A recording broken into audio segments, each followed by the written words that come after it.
Bom, pessoal, a gente vai falar um pouquinho agora sobre o câncer de pulmão cirúrgico, o que é importante a gente avaliar na imagem. Mais uma aula do nosso curso. Que no nó a gente vai. Tem casos do mundo inteiro, e agradeço o caso de todo mundo que colaborou para essa nossa aula. Falar um pouquinho de tumor e suas medidas, ressecabilidade, abro ou não abro, linfonodos, metástase, comorbidades e conclusões. Tumor e suas medidas, nódulos suspeitos de malignidade, como que eu vou medir esse paciente? Eu vou medir, aqui a gente tem um nódulo especulado, densidade de partes moles, aí a gente vai avaliar, eu vou medir isso, ou na janela de pulmão, na janela de mediastino, que a gente tem que saber que sempre a gente mede na janela de pulmão esses casos, pela última definição. Tem um nódulo assim, eu vou medir a espícula toda, eu vou medir só o core do nódulo, essa é uma dúvida comum, a gente nunca mede espículas. Tem um nódulo de vidro fosco com componente sólido, vou medir só o componente sólido, vou medir todo o componente de vidro fosco. A gente sempre faz as duas medidas em mais de duas dimensões. Por que isso, pessoal? Tem que ter cuidado, porque se o nódulo passa de 1 para 2 centímetros, a mortalidade do paciente aumenta. Se é de 1 para 3 centímetros, a mortalidade cai quase que 10%. Aumenta quase que 10%. Então isso tem que ter cuidado. Medular e periférico é importante? É importante também, pessoal. Quanto mais medular, pior é a lesão. Tem vários critérios que definem o que é medular ou periférico. Tem um que simplesmente divide em 3 e considera periférico tudo que está depois do terceiro terço do tórax. Eu gosto mais das linhas concêntricas, que caracterizam mais como periférico os nódulos que são mais periféricos. Por que isso é importante, pessoal? Porque se eu tenho um nódulo com menos de 3 centímetros. Na periferia do pulmão, a chance de eu ter metástase ganglionar é em torno de 2 a 5%. Isso prescinde de PET, prescinde de qualquer coisa. Se eu tenho um nódulo que está muito na medular do pulmão, mesmo com um linfonodo normal, eu vou ter que abrir um pouco mais o olho. Tanto a CT quanto o PET, pessoal, se ele é central, tu tem um N2 na CT ou no PET, se o nódulo é central, tu tem 21% de chance de N2. Se o nódulo é periférico, isso cai para 2,9% de chance, o que diminui muito a chance de ter N2 e muitas vezes prescinde um nódulo pequeno e periférico, prescinde a avaliação mediastinal para ser operado.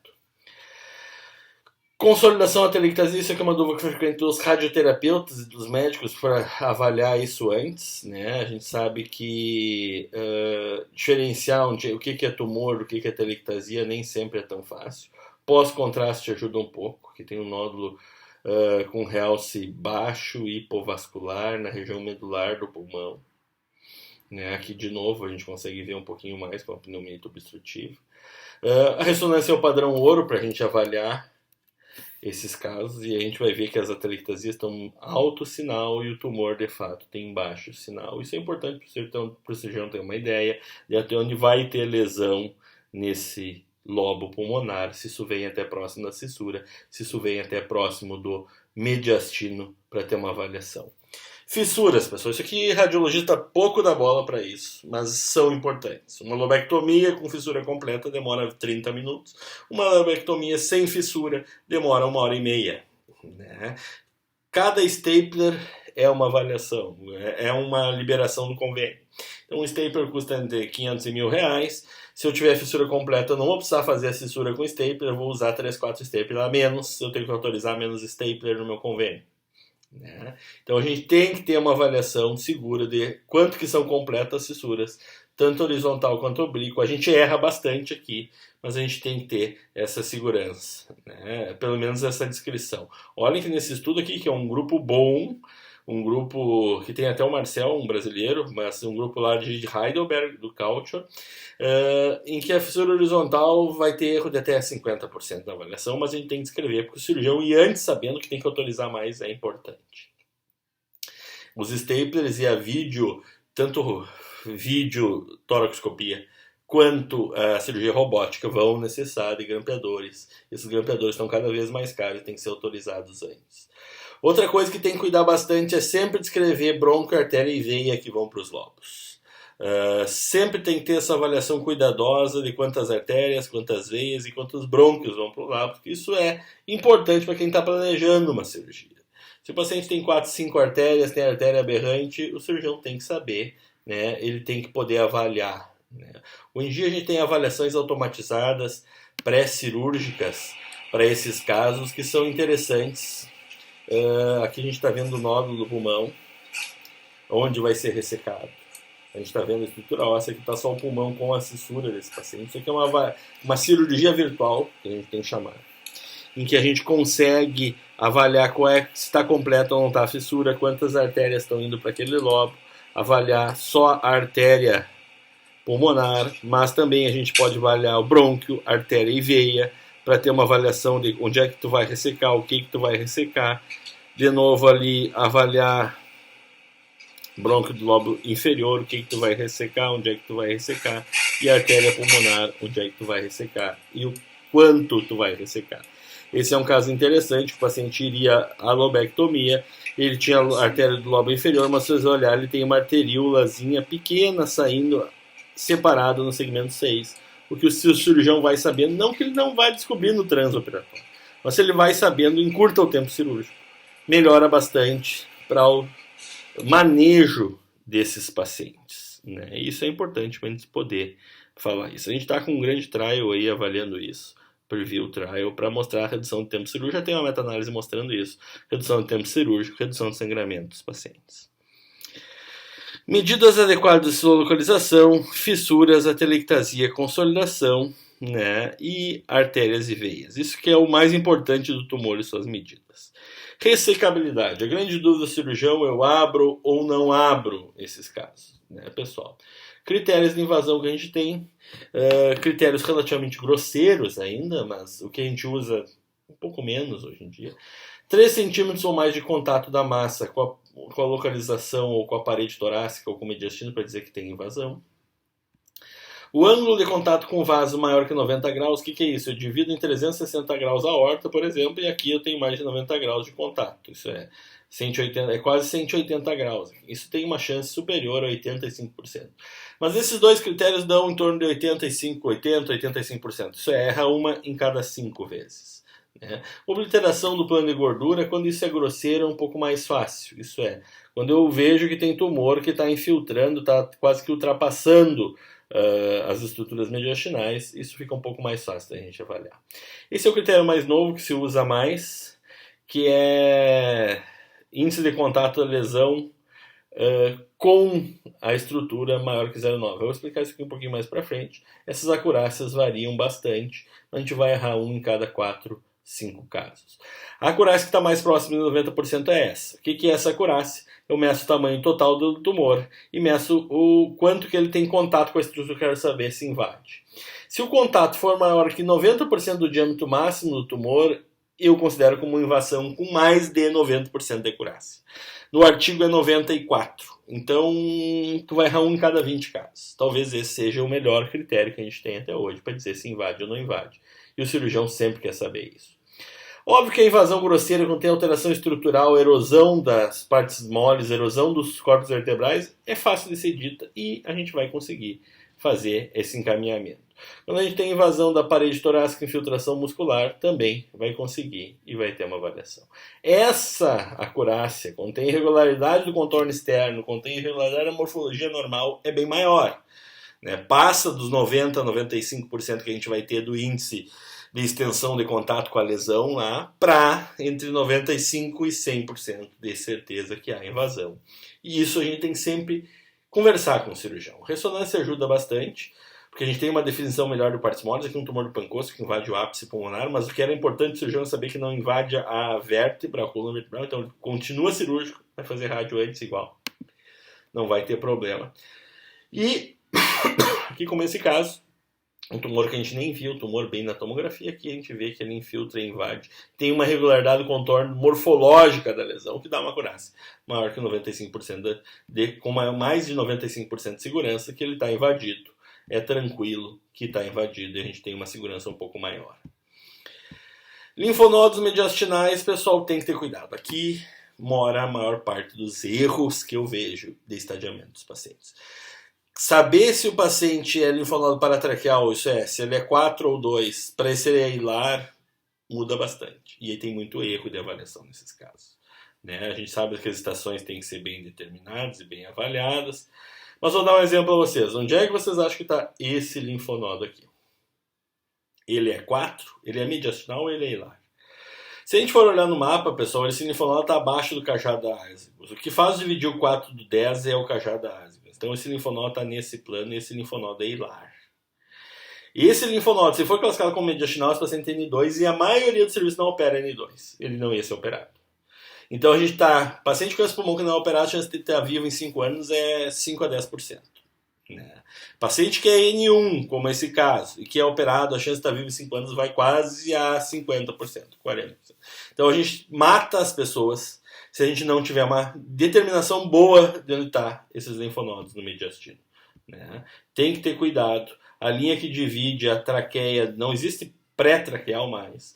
A linha à esquerda é o que divide o direito do esquerdo. Então esse linfonodo aqui ó, não está na frente da traqueia, não é pré-traqueal, na realidade ele é direito. E esse paciente é considerado um N3. Os desenhos da Leta Fraser são fenomenais aqui para a traqueal esquerda. A gente vê os dois lados, são desenhos muito interessantes. A maioria de nós, dos radiologistas, usa esse critério de 10 milímetros no menor eixo para avaliar linfonodos doentes. Né? Esse critério são critérios que... Por que a gente usa menor eixo, principalmente? Que tem 3 linfonodos do mesmo tamanho e só estão dispostos diferentemente. Se eu fizer um corte tomográfico nesses linfonodos, eu vou ter 3 diferentes imagens. O maior eixo dessas imagens vai ser todo diferente. O menor eixo, pessoal, vai ser todo igual. Então tem que ter bastante cuidado. O menor eixo é o que deve ser avaliado. E esse critério de 10 milímetros foi descrito pelo RECIST para ser muito sensível e é pouco específico. Se vocês têm ideia, vocês vão errar quase que 1 de cada 3 casos se vocês usarem esse critério aí como positivo. Né? Tem critérios diferentes? Tem. Artigos já antigos, da década de 80, mostrando que paratraqueais e hilar à direita pode ser 10 milímetros, mas subcarinal é 12.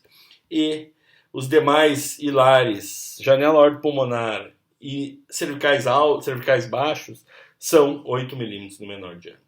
E é óbvio também, né, pessoal, que se for um anão ou se for uma criança, 8 milímetros é o threshold para esse critério. Isso é importante? É importante escrever se ele está alterado ou não, e é importante escrever quantos linfonodos tem em cada região, porque se for N1 único, tem uma sobrevida. Se for N1 múltiplo, cai 10% da sobrevida. Se for N2 único, tem uma sobrevida. Se for N2 múltiplo, cai muito mais a sobrevida. Então isso tem que ser descrito e tem que ser avaliado sempre. Cuidado com a cadeia. Descrever sempre se é único ou múltiplo. Metástases, pessoal, a avaliação das metástases tem que ser na cavidade torácica, extratorácica única, cada vez mais está se tratando metástases única, extratorácica, né? E quando é múltiplas, que locais que está, né? É óbvio que aqui o PET-CT é inequívoco, ajuda bastante, né? PET-CT, mas a gente sabe que o PET-CT, esse que é o estudo que a gente participou, avaliando as realidades brasileiras. E a gente vai ver lá que o PET-CT, por exemplo, no sistema público, quase que, assim, ele vai ser muito difícil, moderadamente difícil, em 80% a 85% das vezes. No setor privado, quase metade dos pacientes não consegue fazer PET-CT. Então tem que ter cuidado, não é sempre que a gente consegue. E se a gente começar estadiando com tomo de abdômen e crânio, a gente já vai, 90% dos pacientes já não vão precisar fazer PET-CT, porque já vão ter metástase num cenário de não rastreamento. Né? A acurácia varia muito. O Dr. Miller tinha uma frase fantástica aqui, que é 41 radiologista ruim e 100 um mentiroso. Vai acabar no meio termo isso aqui. Né? Mas o que é importante é isso aqui. 1/4 dos casos, a gente muda o estadiamento. E aí o paciente não vai ser operado. Isso a gente tem que ter bem em mente e tem que ser avaliado. Cuidar, tuberculose, sarcoidose, pneumonia. Captar no PET não quer dizer que seja metástase, mas é uma luz que foca para a gente ir lá e confirmar com anátomo patológico. Tem que descrever sempre comorbidades, pessoal. Fibrose pulmonar piora muito a sobrevida desses pacientes com câncer. Enfisema, às vezes, o único lobo bom, como esse aqui dentro do câncer, é o lobo que ele tinha que ser operado. Calcificação coronariana mata muito mais do que câncer de pulmão. Então tem que ter cuidado. Doença cardiovascular é a primeira causa de morte. Se o cara tem a coronária como essa, que é totalmente calcificada, o cirurgião tem que abrir o olho e a gente tem que botar isso no relatório.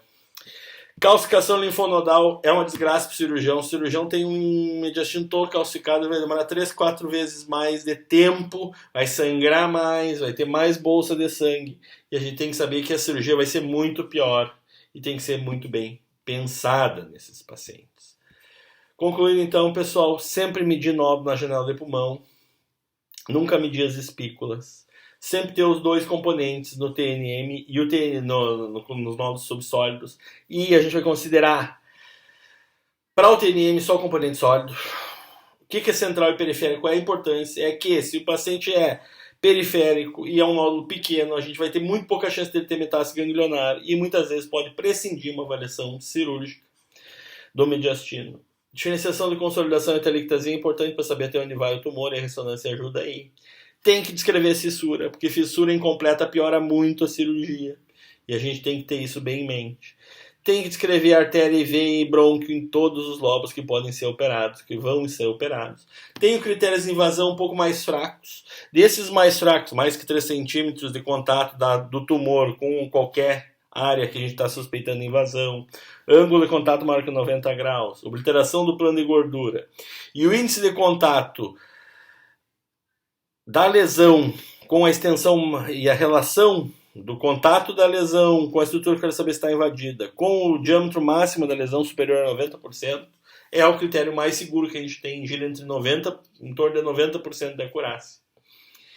Quando eu tenho os critérios mais fortes, são irregularidade morfoestrutural da estrutura que está com suspeita de irregularidade, isso aí tem entre 95% e 100% de chance de estar invadido, como nesses casos. Linfonodo, tem que usar critérios mais específicos, 1 centímetro, vocês vão acertar 2 de cada 3 casos, então vão errar bastante, né? Se usar isso aqui vai melhorar um pouco mais. Se é múltiplo linfonodo, tem que descrever. Metástases, tem que procurar todas elas, porque muitas vezes tu já acha uma metástase adrenal, tu tira esse paciente de uma lista de PET, tu agiliza a vida desse paciente. Comorbidades, as principais são fibrose, enfisema, calcificação coronariana e calcificação linfonodal, que prejudicam a avaliação do cirurgião. Terminando um pouquinho mais com a marcação, que é uma coisa que a gente tem usado bastante, a gente tem nódulo semissólido, que não é palpável, a gente pode deitar o paciente, ir lá e colocar uma agulha nesse nódulo, né? E dentro dessa agulha a gente botar um coil, e esse coil ser localizado facilmente no transoperatório para poder não precisar fazer uma lobectomia por uma lesão subcentimétrica, né? A gente pode usar azul de metileno, a gente tem alguns casos já usando azul de metileno, mas tem que ter cuidado porque esse azul sai com uma certa rapidez, então no máximo 2 horas entre a injeção e o fim. Muito obrigado.